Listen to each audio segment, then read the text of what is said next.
लेकर लगातार उन पर सवाल खड़े हो रहे थे, लेकिन अब अपनी चुप्पी तोड़ी है, लेकिन विवादित ट्वीट भी कर दिया। जिसे कर्तव्य से ज्यादा जान की फिक्र हो उसे भारत जैसे देश में बड़ी जिम्मेदारी नहीं लेनी चाहिए। सरदार वल्लभ भाई पटेल को कोट करते हुए उन्होंने ये ट्वीट किया है, बिना नाम लिए एक तरह से विवादित ट्वीट किया है। बिल्कुल, और ये ट्वीट बताता है कि इस समय पंजाब में इस मसले को लेकर सियासत भी हो रही है। तमाम तरह के आरोप प्रत्यारोप लगाए जा रहे हैं। दूसरी तरफ बिना नाम लिए ये विवादित ट्वीट। बठिंडे एयरपोर्ट पर साडे वित्त मंत्री नूं कहंदे चन्नी जी को बोल देना कि मैं जान बचा कर आ गया। ओ यार, कोई खतरा तैनूं होया नहीं, तुसी इन्ने जिम्मेवारी पोस्ट ते बंदे हो, थोड़े नेड़े बंदा नहीं कोई आया, कोई नारा नहीं बजया, कोई डड़ा नहीं बज रहा, कोई झरीट नहीं आई, कोई गोली नहीं चली, किहड़ी गल दी जान बचा के आ गए तुसी जी? मैं इस गल ते हैरान है। सारे हिंदुस्तान दे विच बीजेपी वालियां ने एक गल बनाती कि प्रधानमंत्री दी जान को खतरा हो गया। कोई खतरा नहीं सी, किसी तरह की कोई गल यह जी नहीं हुई। अमनदीप हमारे सहयोगी फोन लाइन पर जुड़ गए। अमनदीप, इस मसले को लेकर कांग्रेस पार्टी की तरफ से लगातार इस तरह की बयानबाजी आ रही है। पहले सिद्धू कहते हैं, चन्नी ने भी कहा, उसके बाद बिना नाम लिए ट्वीट भी कर दिया। मृदुल निधि, ये सरकार बौखला चुकी है, क्योंकि अब इनको ये समझ में नहीं आ रहा है कि इस सारी सिचुएशन को हैंडल कैसे करे, क्योंकि ये सारी बात अब पंजाब सरकार पे आ रही है। चरणजीत सिंह चन्नी की अगर बात करें तो एक जिम्मेवारी पोस्ट पे वो भी हैं, और राज्य सरकार की ये जिम्मेवारी रहती है कि पीएम को प्रॉपर सुरक्षा दी जाए, वो तो जिम्मेवारी। और अमनदीप, मैं आपको रोकना चाहूंगी, इस वक्त बीजेपी नेता तरुण चुग साहब हमारे साथ जुड़ गए हैं। चुग साहब, एक तरफ तो जहां मांग हो रही है चन्नी से कि वो माफी मांगे, इतनी बड़ी लापरवाही, इतनी बड़ी गलती सामने आई प्रधानमंत्री की सुरक्षा को लेकर, तो दूसरी तरफ वो विवादित ट्वीट भी कर रहे हैं। पहले विवादित बयान दिया, फिर अब ट्वीट कर रहे हैं। ऐसा है, दुर्भाग्यपूर्ण है, बड़ा होचा हल्का उन्होंने ट्वीट किया है। मैं मिस्टर चन्नी से पूछना चाहता हूं, कौन दलेर है और कौन कमजोर, जो व्यक्ति खुद चंडीगढ़ से प्रधानमंत्री के काफले के साथ नहीं गया और ये बहाना लगाया कि मेरे को फ्लू है, और सेम टाइम पर वो एक नेशनल चैनल को इंटरव्यू दे रहे थे।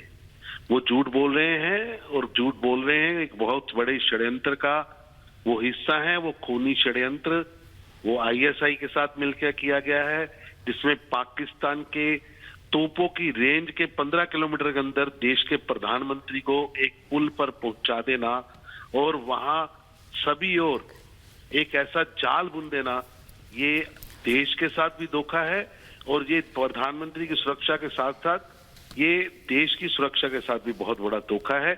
और मैंने आज सुबह ही मांग की थी कि पंजाब के डीजीपी, पंजाब के चीफ सेक्रेटरी और पंजाब के गृह मंत्री, तीनों पर प्रधानमंत्री के कत्ल के षड्यंत्र के अंतर्गत पर्चा रजिस्टर्ड होना चाहिए, उनको गिरफ्तार करना चाहिए। इनको समझ आना चाहिए कि देश के प्रधानमंत्री जो देश का नायक होता है। बिल्कुल, ये आपकी मांग है तरुण चुग साहब, और इस मसले को लेकर लगातार जांच एजेंसियां जांच भी कर रही हैं। बहुत धन्यवाद तमाम बातचीत के लिए।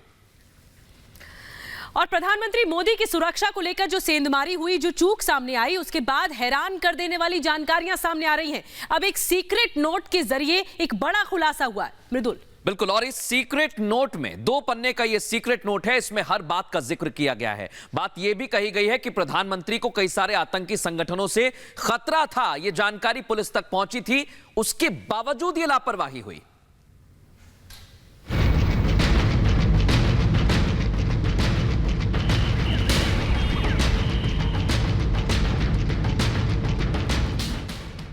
पीएम के काफिले में से करीब 20 मिनट तक रुका रहा पीएम का काफिला, वो भी उस जगह जो कि बॉर्डर से बहुत करीब है। किससे चूक हुई, इसकी जांच शुरू हो गई है, लेकिन ये चूक कितनी भारी पड़ सकती थी, ये हम आपको बताने जा रहे हैं। ये जान के आप हैरान रह जाएंगे कि पीएम के इस दौरे पर आतंकियों की नजर थी।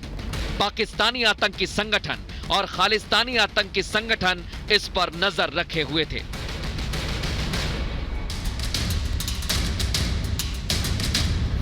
और यह खुलासा हुआ है सुरक्षा एजेंसियों की एक रिपोर्ट से, जो कि पीएम के दौरे से पहले सुरक्षा एजेंसियों ने पंजाब पुलिस को भेजी थी। पीएम के दौरे पर थी आतंकियों की नजर। सुरक्षा एजेंसी ने किया था पंजाब पुलिस को अलर्ट।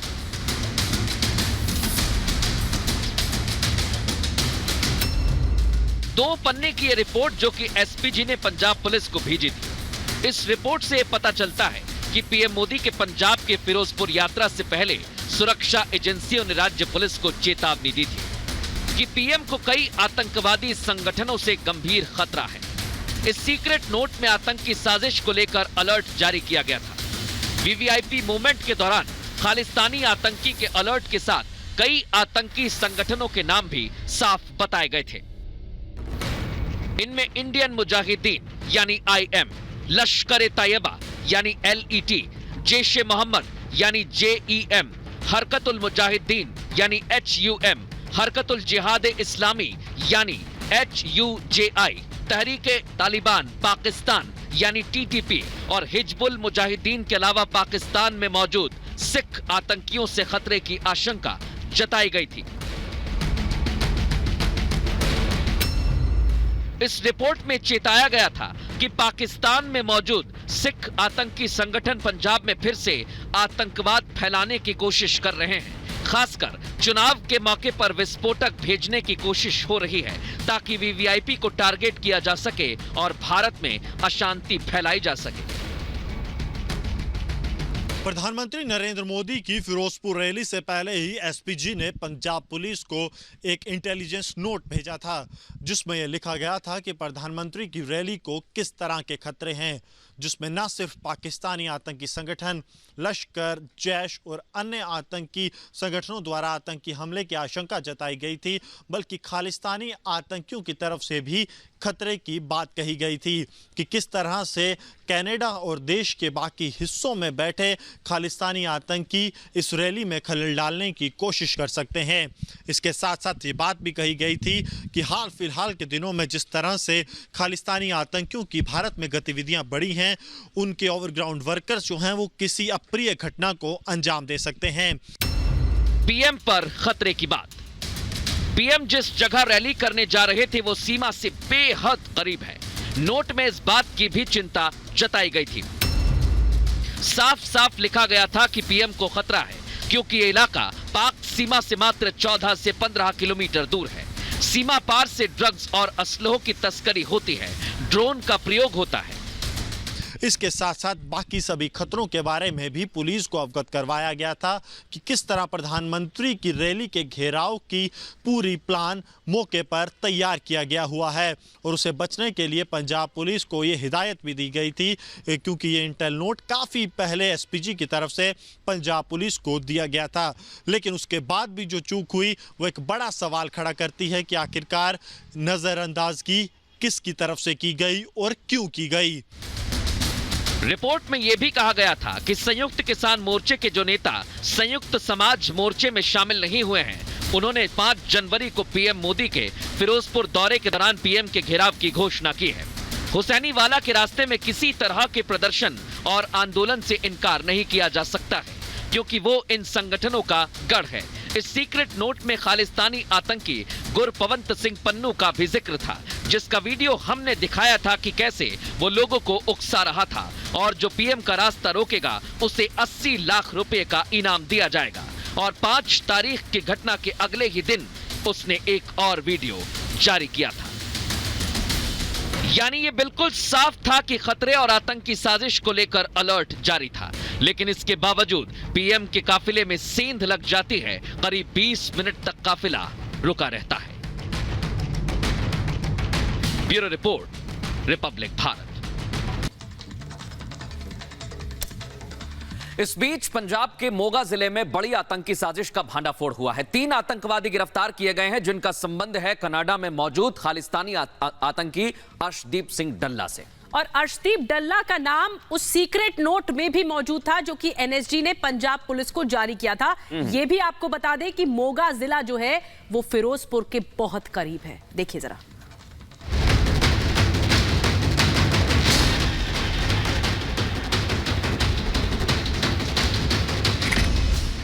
पीएम का काफिला 5 जनवरी को रोका गया था। यह सामने आया है कि पीएम के दौरे पर आतंकियों की नजर थी। घटना के 2 दिन बाद 3 आतंकी पकड़े गए हैं। उनके पास से ग्रेनेड बरामद हुए हैं और यह गिरफ्तारी उस जगह से सिर्फ 50 किलोमीटर की दूरी पर हुई जहां पीएम का काफिला रोका गया था।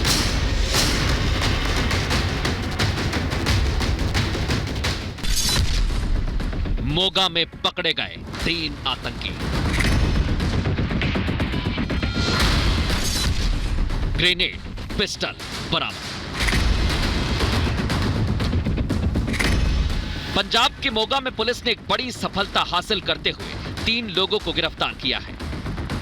माना जा रहा है कि ये तीनों किसी बड़ी वारदात को अंजाम देना चाहते थे। इनके पास से 2 हैंड ग्रेनेड, 2 पिस्टल, 3 मैगजीन और 18 जिंदा कारतूस मिले हैं। मोगा पुलिस वालों ਜਿਹੜੀ ਐਂਟੀ ਨੈਸ਼ਨਲ ਐਲੀਮੈਂਟਸ ਦੀ ਜਿਹੜੀ ਐਕਟੀਵਿਟੀਜ਼ ਆ ਉਹਨੂੰ ਨੱਥ ਪਾਉਣ ਲਈ ਜਿਹੜੀ ਵੱਖੋ ਵੱਖਰੀਆਂ ਸਾਡੀਆਂ ਆਪਰੇਸ਼ਨਸ ਟੀਮਾਂ ਕੰਮ ਕਰ ਰਹੀਆਂ ਨੇ, ਉਹਨਾਂ ਵੱਲੋਂ ਜਿਹੜੀ ਇਹ ਸਕਸੈਸ ਮਿਲੀ ਹੈ ਉਹਦੇ ਸੰਦਰਭ 'ਚ ਕੀਤੀ ਜਾ ਰਹੀ ਹੈ। ਮੋਗਾ ਪੁਲਿਸ ਵੱਲੋਂ ਜਿਹੜਾ ਰੀਸੈਂਟਲੀ ਜਿਹੜਾ ਇਹ ਇੱਕ ਨਾਕਾਬੰਦੀ ਦੌਰਾਨ ਜਿਹੜੇ ਇਹ 3 ਜਿਹੜੇ ਹੈਗੇ ਆ ਮੁਲਜ਼ਮ ਜਿਹੜੇ ਹੈ ਇਹ ਗ੍ਰਿਫਤਾਰ ਕੀਤੇ ਗਏ ਹਨ। बताया जा रहा है कि इनके पास से जो हथियार मिले वो सीमा पार से आए थे और इनका संबंध कनाडा में मौजूद खालिस्तानी आतंकी अर्शदीप सिंह डल्ला से है। हैंड ग्रेनेड्स की बरामदगी ਭਿੱਖੀਵਿੰਡ ਉੱਥੋਂ ਵੀ ਹੋਈ ਹੈ, ਇੱਥੋਂ ਵੀ ਹੋਈ ਹੈ। ਇਹ ਜਿਹੜੀ ਕਨਸਾਈਨਮੈਂਟ ਹੈ ਇਹ ਬਾਰਡਰ ਤੋਂ ਪਾਰ ਦੀ ਹੈ, ਇਹ ਕਨਫਰਮ ਹੋ ਰਿਹਾ। ਜਿਹੜਾ ਇਹ ਮੋਡਿਊਲ ਹੈ ਇਹ ਅਰਸ਼ ਡਾਲਾ ਜਿਹੜਾ ਹੈਗਾ ਪਹਿਲਾਂ ਵੀ ਫਿਗਰ ਹੋਇਆ ਹੈ, ਇਹ ਜੋ ਬਾਹਰਲੇ ਮੁਲਕ ਕੈਨੇਡਾ 'ਚ ਬੈਠਾ ਹੈ ਉਹਦੇ ਨਾਲ ਐਸੋਸੀਏਟਡ ਇਹ ਪ੍ਰੀਲਿਮਿਨਰੀ ਜਿਹੜੀ ਸਾਡੀ ਇਨਵੈਸਟੀਗੇਸ਼ਨ ਹੈ ਉਧਰ ਨੂੰ ਜਾ ਰਹੀ ਹੈ। अर्शदीप डल्ला का नाम उस सीक्रेट नोट में भी था जो कि एसपीजी ने पंजाब पुलिस को पीएम की यात्रा के संबंध में भेजा था।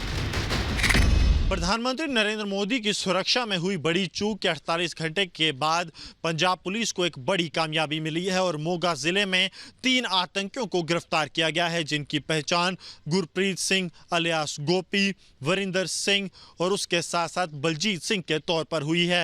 इनसे पंजाब पुलिस ने 2 ग्रेनेड, 2 पिस्टल और कई राउंड कार्ट्रिज बरामद किए हैं। इनका प्लान किसी धार्मिक संस्थान को निशाना बनाना था, लेकिन समय रहते पुलिस ने इनकी चाल का भंडाफोड़ किया। अब इनके आतंकी संगठनों और उसके साथ साथ खालिस्तानी संगठनों से लिंक निकलकर सामने आ रहे हैं, क्योंकि ये लोग अर्श डल्ले के इशारों पर काम कर रहे थे। ये वही आतंकी है जिसका नाम एसपीजी के इंटेलिजेंस नोट पे पंजाब पुलिस को बताया गया था, क्योंकि इससे पहले भी अर्श डल्ला जो है वो कई आतंकी गतिविधियों को अंजाम दे चुका है। इनमें से सबसे महत्वपूर्ण गुरप्रीत गोपी है, जिसका नाम इससे पहले अमृतसर के टिफिन बॉम्ब रिकवरी में भी सामने आया था, लेकिन ये तब से भाग रहा था। सबसे महत्वपूर्ण बात कि पंजाब पुलिस ने बताया कि ये जो हथियार और ग्रेनेड बरामद हुए हैं ये पाकिस्तान से आए थे और इनकी स्मगलिंग करके चुनाव से पहले माहौल खराब करने की कोशिश थी। ये माना जा रहा है कि ये तीनों किसी बड़ी योजना के तहत काम कर रहे थे। इनसे पूछताछ में कुछ और बड़े राज खुल सकते हैं। Bureau report, Republic Bharat. चलिए अब जागते रहो में आपको बताते हैं कि देश भर में कोरोना का हाल क्या है। 1 लाख से ज्यादा मामले देश में आ रहे हैं। मुंबई में 20,000 से ज्यादा मामले आए हैं। दिल्ली का हाल भी बेहाल है। बताया जा रहा है कि देश में तीसरी लहर आ चुकी है। बिल्कुल, और इसको लेकर WHO भी सतर्क है। WHO ने भी कहा है कि ओमाइक्रॉन को हल्के में नहीं लेना है, क्योंकि कई जगह पर लोग अस्पताल भी पहुंच रहे हैं तो कई लोगों की मौत भी हो रही है।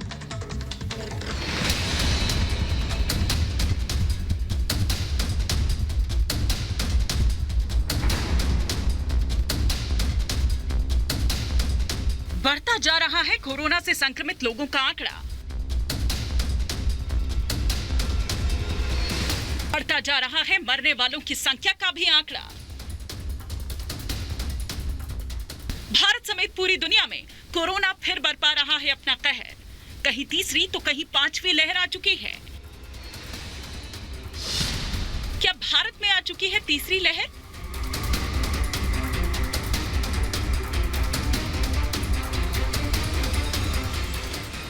एक दिन में 1 लाख से ज्यादा केस, देश में 24 घंटे में संक्रमण के रिकॉर्ड 1,17,094 नए मामले दर्ज किए गए। करीब 9 महीने बाद एक दिन में इतने केस आए हैं। मुंबई, दिल्ली जैसे शहरों में कोरोना विस्फोट हो रहा है। मुंबई में लगातार दूसरे दिन केस 20,000 के पार हैं।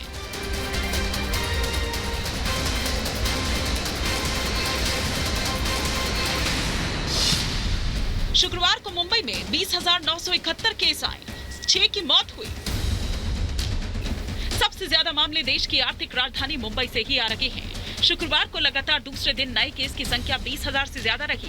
यहाँ कई सख्तियां पहले ही लगा दी गई हैं। हालांकि अभी ये कहा जा रहा है कि प्रशासन लॉकडाउन के पक्ष में नहीं है, लेकिन हर दिन बदलते हालात पर नजर रखी जा रही है और हो सकता है कि आने वाले दिनों में सख्ती और बढ़ा दी जाए। मुंबई में कोविड-19 के केसेस लगातार बढ़ते जा रहे हैं। पिछले 24 घंटों में 20,970 से ज़्यादा कोविड-19 के केसेस जो है वो मुंबई में सामने आए हैं। साथ ही अब देखा जा रहा है कि रिस्ट्रिक्शंस किस तरीके से इम्पोज किया जाए, जिसका एक इशारा खुद मुंबई की महापौर किशोरी पेडनेकर की ओर से दी गई है, जहां ये बताया गया है कि एक मीटिंग मुख्यमंत्री उद्धव ठाकरे और प्रधानमंत्री नरेंद्र मोदी के बीच में हुई है कि अब किस तरीके से रिस्ट्रिक्शंस खास तौर पर सिनेमा हॉल्स और जो रेस्टोरेंट्स हो या फिर जो थिएटर हो, मॉल्स हो, इन सभी पर किस तरीके के रिस्ट्रिक्शंस इम्पोज किए जा रहे हैं। दिल्ली में कोरोना विस्फोट।